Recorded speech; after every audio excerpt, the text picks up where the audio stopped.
Back to my blog. तो जैसे आपने देखा पिछले ब्लॉग में हम जाने वाले थे दिल्ली दर्शन के लिए, पर हमारा प्लान फ्लॉप हो गया क्योंकि हम लेट गए। तो आज कल ही हमने अपनी बुकिंग करवा ली थी, तो आज हम लोग जाने वाले हैं और हम लोग अपनी होटल से जा रहे हैं। इन लोग ही कुछ अरेंज करने वाले, तो हम लोग आज जाने वाले 9:30 बजे। तो अभी 9:30 बज गए, अभी हम लोग नहीं कर रहे, तो पूरा ब्लॉग ज़रूर देखना, ज़रा भी एंड तक मिस नहीं करना। सो फ्रेंड्स, जैसे कि मैंने आपको कहा था कि हम अपने होटल से ही जा रहे, तो ये थी हमारी बस और बस तक छोड़ने के लिए हमें एक होटल का स्टाफ आया था छोड़ने के लिए यहाँ पर, और बस को निकलने के लिए काफ़ी देर थी, तो हम आप यहाँ पर टाइम पास कर रहे थे।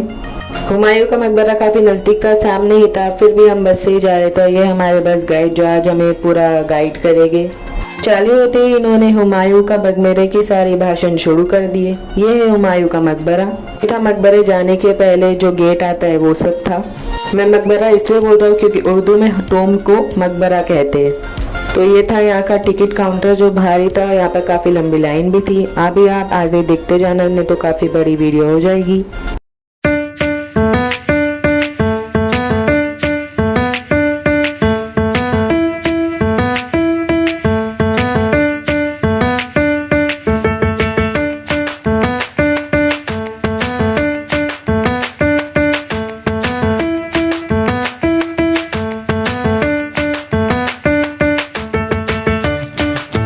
फाइनल टोम तक पहुंचने के लिए यहाँ पर काफी बड़ा रास्ता था। जगह जगह यहाँ पर गेट्स आ रहे जा रहे थे और आजू बाजू में बहुत ज्यादा ग्रीनरी थी। यहाँ पर मजा इसलिए आ रहा था क्योंकि ऊपर अबर था। अबर यानी मतलब मौसम में धूप नहीं रहती है, वैसा धूप नहीं थी, तो हम बड़े अच्छे से एंजॉय भी कर रहे थे।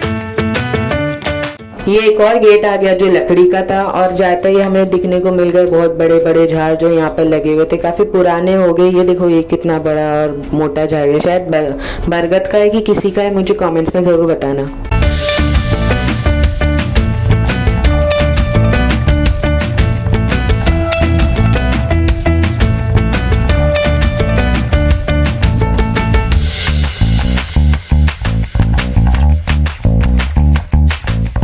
फ्रेंड्स, फाइनली हम हुमायूं के टोम्ब के लास्ट गेट पे पहुंच चुके हैं और सामने है हमारा हुमायूं का टोम्ब।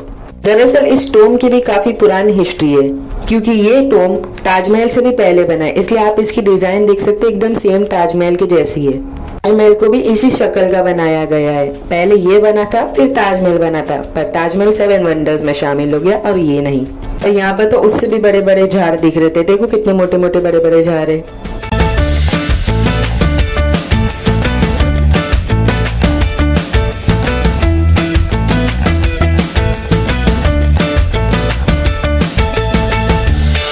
यहाँ पर हमने मस्त फिर लिया था और अब हम जा रहे हैं रेड फोर्ट के लिए। अब हम अपनी बस में बैठ चुके हैं जो अभी हम रेड फोर्ट लेके जाएगी, और ये थी इंडिया की सुप्रीम कोर्ट, सबसे बड़ी कोर्ट। इसने तो हमें कहीं और उतार दिया था जहाँ पर सारी बसेस खड़ी थी, वहां से हमें मिल गई ये ई रिक्शा जो भी हमें अभी पहुँचाएगी रेड फोर्ट तक। और आज ज्यादा धूप भी नहीं निकली। ये था रेड फोर्ट का कुछ व्यू, और यहीं पर 15 अगस्त और 26 जनवरी को झंडा वंदन होता है, जो कि हमारे प्राइम मिनिस्टर करते हैं।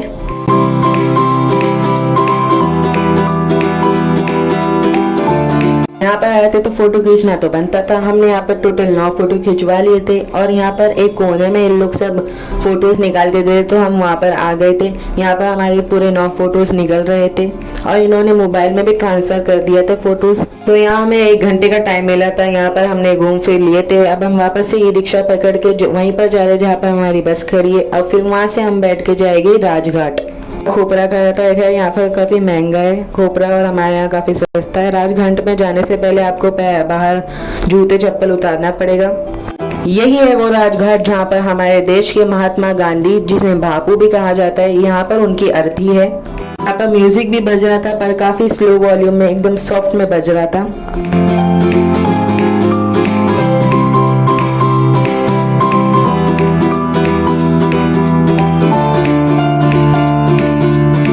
वो मेन जगह जहाँ पर उनकी अर्थी है, जहाँ पर उन्हें जलाया गया था, और हिसाब को अभी तक बुझने नहीं दिया गया है। उसमें कांच वाच लगा के उसको बचा के रखे ताकि वो बुझ नहीं पाए। तो अभी हमारी बस हमें लेके आ गई है गेट ऑफ इंडिया। हमारे मुंबई में है गेटवे ऑफ इंडिया, यहाँ पर है गेट ऑफ इंडिया। काफी अच्छे से डेकोरेट और मेंटेन कर रखा था। यहाँ पर छोटे छोटे पॉन्ड्स भी थे। का टोम और द रेड फोर्ट में तो काफी मजा आया क्योंकि वहाँ पर धूप नहीं थी, पर यहाँ पर तो बहुत धूप है। ये रहा इंडिया गेट। ये रास्ता प्रेसिडेंट हाउस और पार्लियामेंट जाता है। एक गेट ऑफ इंडिया जाने के लिए हमें ये अंडरग्राउंड रास्ता यूज करना पड़ेगा क्योंकि ऊपर तो रोड है। इस रास्ते से हम जा पाएंगे गेट ऑफ इंडिया। ये था यहाँ का कुछ व्यू, आप देखते जाओ।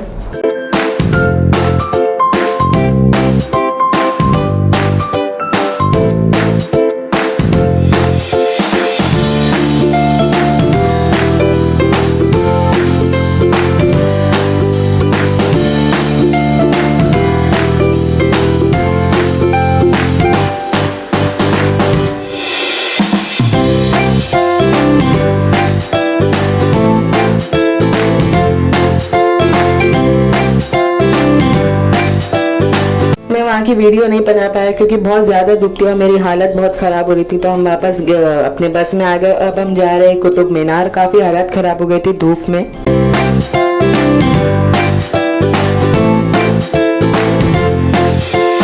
काफ़ी शाम हो गई थी और किसी ने कुछ खाया नहीं था, तो बस वाले हमें रेस्टोरेंट लेके आ गए। यहाँ पर पहले हम पेट पूजा करेंगे, खाएंगे पियेंगे और फिर जाएंगे कुतुब मीनार। देखो यहीं से बैठे बैठे हमें कुतुब मीनार का व्यू दिख रहा है।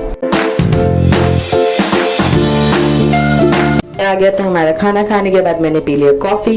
पहले तो हम काफी कंफ्यूज हो गए कि टिकट कहाँ से मिलेगी, कहाँ से मिलेगी, कहाँ से मिलेगी। फिर हमें पता चला इस जगह पे आओ तो इस जगह पे टिकट मिलेगी। यहाँ पर हम लाइन में खड़े हो गए। मेरा पूछे ले गए थे टिकट लेने के लिए। हम यहाँ पर बैठ गए थे, टाइम पास कर रहे थे। शाम हो गई थी तो इतनी धूप भी नहीं थी, तो हम मजे से अभी घूम सकते हैं। अब ले लिया हमने कुतुब मीनार में एंट्री। ये देखो कितना बड़ा दिख रहा है। वैसे तो ये काफी छोटा दिखता है पर है बहुत बड़ा। कुतुब मीनार में जाने दिया करते थे पर अब नहीं देते। यहाँ पर कोई 2 केसेस हुए थे जो मुझे याद थे पर मैं भूल गया हूँ। अगर आपको याद है तो आप कमेंट्स में जरूर बताना।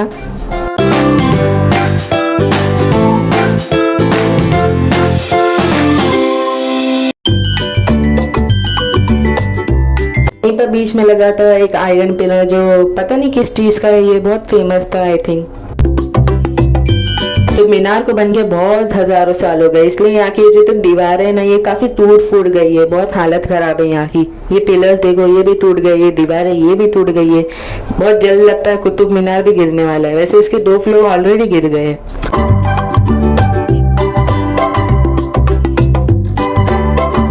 तो फाइनली कुतुब मीनार घूमने के बाद अब हम जा रहे सीधा अपने होटल में। हम बस में बैठ गए और फाइनली हमारे दिल्ली दर्शन पूरा हुआ। आज का दर्शन बहुत अच्छा था। दिल्ली दर्शन सबसे ज़्यादा मजा तो मुझे हुमायूं का मकबरा और लाल किले में आई, क्योंकि आज ज़्यादा धूप भी नहीं थी ना वो टाइम पे 2 जगह पे। बाकी सब जगह धूप थी तो ठीक था। बाकी ये 2 जगह पे बहुत मज़ा आया। तो आई होप आपको हमारा आज का ब्लॉग पसंद आया होगा। पसंद आया तो इसे लाइक शेयर सब्सक्राइब ज़रूर करना। मिलते कोई नए ब्लॉग में, तब के लिए take care and bye bye. और हमारा कल हम लोग जा रहे हैं यहाँ से अजमेर, तो कल का भी ब्लॉग ज़रूर देखना।